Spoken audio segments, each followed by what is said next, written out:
এই পর্বে আমরা পজিশন ফিক্সড ইউজ করে একটা সোশ্যাল আইকনকে কিভাবে একটা নির্দিষ্ট জায়গায় ফিক্স করা যায় সেটি দেখব। তো এই যে আমরা দেখতে পাচ্ছি যে এইখানে একটা সোশ্যাল আইকনস রয়েছে। যতই আমরা স্ক্রল করি না কেন এই আইকনগুলো এখানেই ফিক্সড হয়ে থাকবে। তো এটাই হচ্ছে পজিশন ফিক্সড এর ব্যবহার। তো আমরা এই পর্বে এই জিনিসটাই দেখব। আমরা মার্কআপ শুরু করি এই বডি ট্যাগের ভিতরে এসে, অথবা যে কোনো জায়গায় আমরা আজকের এই গ্রুপটা তৈরি করতে পারি। তো আমি এখানে একটা ক্লাস নিচ্ছি, ক্লাসের নাম দিচ্ছি সোশ্যাল আইকন। এর ভেতরে এসে আমরা ইউএলএলআই দিয়েও করতে পারি, অথবা একটা ডিভ নিয়ে তার ভিতরেও করতে পারি। তো আমরা ইউএলএলআই দিয়ে করছি, এলআই এ। এর ভেতরে এসে আমরা হচ্ছে এই জায়গাটায় আমাদের একটা আইকন দিয়ে দিতে পারি। একটা ওয়েবসাইট আছে, সেটা হচ্ছে বক্স আইকন। এইখানে যাচ্ছি, যাওয়ার পর এখান থেকে যে কোনো একটা আইকন নিতে পারি। তো আমরা এখানে সার্চ করছি ফেসবুক।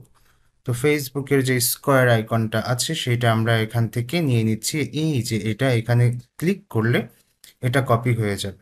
তো কপি হয়ে যাওয়ার পর আমরা আবার এডিটরে আসছি, আসার পর এই যে এ ট্যাগ, এই এ ট্যাগের মধ্যে আমরা এটাকে দিয়ে দিব। তো এখানে আমরা পেস্ট করে দিচ্ছি। এরপর আমরা আমাদের ফেসবুকের যে ইউআরএলটা আছে সেটা এখানে দিয়ে দিতে পারি।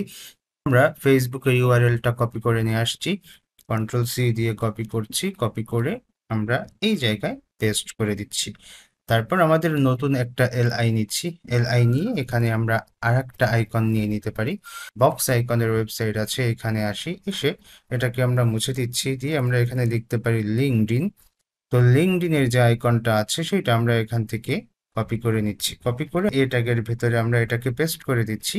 আর লিঙ্কডইনের যে ইউআরএলটা, সেই ইউআরএলটা আমরা এখান থেকে কপি করে আনতে পারি।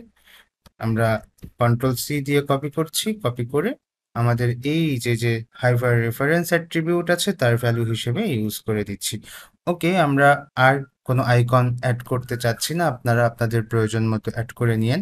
তো আমি এটাকে সেভ দিচ্ছি, সেভ দিয়ে তারপর যে ব্রাউজার আছে ব্রাউজারে গিয়ে যাই, রিলোড দিলে আমরা দেখতে পাবো যে এই যে এইখানে আমাদের দুইটা আইকন চলে আসছে। এখন আমরা এই আইকনকে একটু স্টাইল দেওয়ার জন্য আমরা দেখতে পাচ্ছি সোশ্যাল আইকন। এখানে এসে আমরা ইন্সপেক্ট এলিমেন্ট ওপেন করছি, আইকনের ভেতরে কি আছে, ইউএলএলআই এটা। তো ইউএল এ আমরা একটা কাজ করতে পারি, মার্জিন 0, প্যাডিং 0, এই দুইটা কাজ করলাম। তারপর আমরা যেটা করতে পারি, যে এলআই আছে সেটাকে আমরা লিস্ট স্টাইল নান করে দিতে পারি, তাই তো? তো আমরা এখানেও করে দিই যে লিস্ট স্টাইল নান, যে কোনো এক জায়গায় করলে হবে। এটা আমরা করলাম। তারপর আমাদের আরো একটু কাজ করে দিতে হবে, এখানে আমাদের যে এলআইএ আছে এতে আমরা আরো কিছু কাজ করতে পারি। তো এটাকে যাওয়ার জন্য আমরা সোশ্যাল আইকন, এখানে এসে আমরা নিচ্ছি যে সোশ্যাল আইকন ইউএলএলআই, তারপর হচ্ছে এ। এখানে এসে আমরা ফন্ট সাইজটা আমরা ক্লাস দিয়ে করব। তো আমরা কালার নিচ্ছি, কালার দিব হচ্ছে আমরা আমাদের এই যে কালারটা আছে হেডারের, ওই কালারটা দিয়ে দিতে পারি আমরা এখানে। তো এই কালারটা আমাদের এমন ছিল 3-4, তারপর হচ্ছে 4-9-5E, এমন একটা কালার ছিল, আমরা সেই কালারটা দিয়ে দিচ্ছি। তারপর আমরা আর কিছু করতে চাচ্ছি না এই মুহূর্তে। তবে হ্যাঁ, এখানে আমাদের হচ্ছে টেক্সট ডেকোরেশন থাকে, ডেকোরেশন নান, এটা আমরা নান করে দিচ্ছি যাতে করে আন্ডারলাইন যদি কখনো চলে আসে সেটা চলে যাবে, এই আর কি। ওকে, তো আমরা আর বেশি কিছু করতে চাচ্ছি না, এইগুলো নিব, নেওয়ার পরে আমাদের যে স্ক্রল করলে যে ওইটা ফিক্স পজিশনে থাকবে সেটা আমরা করে দিব।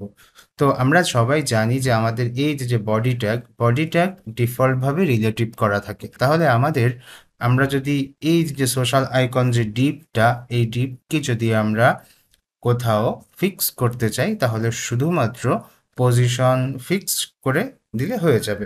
তাহলে আমরা আমাদের যে সোশ্যাল আইকন আছে এই সোশ্যাল আইকনে আমরা ক্লিক করছি, ক্লিক করে ইন্সপেক্ট এলিমেন্ট করে একটা সিএসএস সিলেক্টর নিচ্ছি, নেওয়ার পর আমরা এখানে বলে দিচ্ছি যে পজিশন ফিক্সড।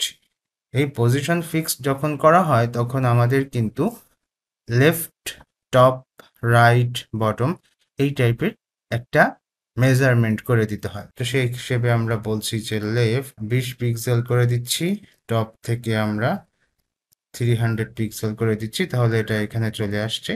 এখন যদি আমরা এটাকে এভাবে স্ক্রল করি, তো আমাদের এই যে ফেসবুকের আইকনটা সেটা কিন্তু এখানে চলে আসছে, লিঙ্কডইনের আইকন এখানে চলে আসছে।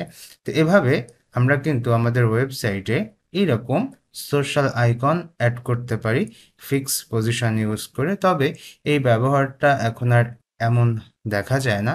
অনেকেই এখন ফিক্স ইউজ করে তারপর হচ্ছে তাদের সোশ্যাল মিডিয়া আইকনগুলো অ্যাড করে না। সবাই যেটা করে সেটা হচ্ছে যে এই যে আমাদের যে হেডার টপ এরিয়া আছে এইখানে হচ্ছে এই জায়গাটায় রেখে দেয়, যে তাদের সোশ্যাল মিডিয়া আইকনসগুলো এই টপে এখানে থাকে। তো আমি যেহেতু আজকে টিউটোরিয়ালে দেখাতে চাচ্ছি যে ফিক্স পজিশন, সেই জন্য হচ্ছে এভাবে রাখছি। তো যাই হোক, আমরা আমাদের সিএসএস গুলো নিয়ে নিচ্ছি, কন্ট্রোল সি দিয়ে কপি করছি। কপি করে আমরা যেটা করব, আমাদের যে এডিটর আছে সেই এডিটরে গিয়ে আমরা শেষে গিয়ে এটাকে পেস্ট করে দিচ্ছি, সেভ দিচ্ছি। আমরা এই মুহূর্তে চাচ্ছি যে এই যে আইকন আছে আইকনের ফন্ট সাইজ বৃদ্ধি করতে। তো আইকনের ফন্ট সাইজ বৃদ্ধি করার জন্য আমরা এই যে বক্স আইকনের এখানে আসছি, ইউজেসে আসছি, আসার পর এখানে এসে আমরা দেখতে পাচ্ছি সাইজিং। এই সাইজিং এর এখানে এসে আমরা কিছু ক্লাস দেখতে পাচ্ছি বিএক্স, এক্সএস এরকম। তো আমরা বিএক্স লার্জ এই ক্লাসটা নিচ্ছি এখান থেকে কপি করে। কপি করে আমাদের যে মার্কআপ আছে ওই মার্কআপের এখানে এসে পেস্ট করে দিচ্ছি, আবার এখানে এসে পেস্ট করে দিচ্ছি, দিয়ে আমরা সেভ দিচ্ছি। সেভ দিয়ে আমাদের যে আছে ব্রাউজার, সেখানে গিয়ে আমরা যদি রিলোড দেই তো দেখতে পাচ্ছি আমাদের বক্স আইকনগুলো বড় হয়েছে, এই যে এখন বড় হয়েছে। তো এভাবেও রাখা যেতে পারে। আর এই জায়গাটায় যেটা হয়েছে যে আমাদের এইটাকে কোনো কোনো ক্ষেত্রে উপরে নিচে চলে যেতে পারে, আবার কোনো কোনো ক্ষেত্রে উপরে থাকতে পারে। তো এমন সমস্যাটা হতে পারে।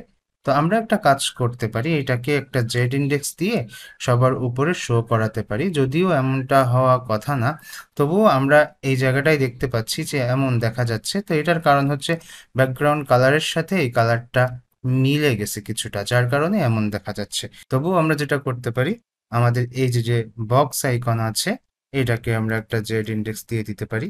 তো আমরা এর আগে 10 ইউজ করছিলাম, আজকে আমরা 9 ইউজ করছি, কারণ আমাদের যে হেডার এরিয়া আছে সেই হেডার এরিয়া কিন্তু আমাদের এই সোশ্যাল আইকনের উপরে থাকবে, যার কারণে আমরা এখানে 9 ইউজ করছি।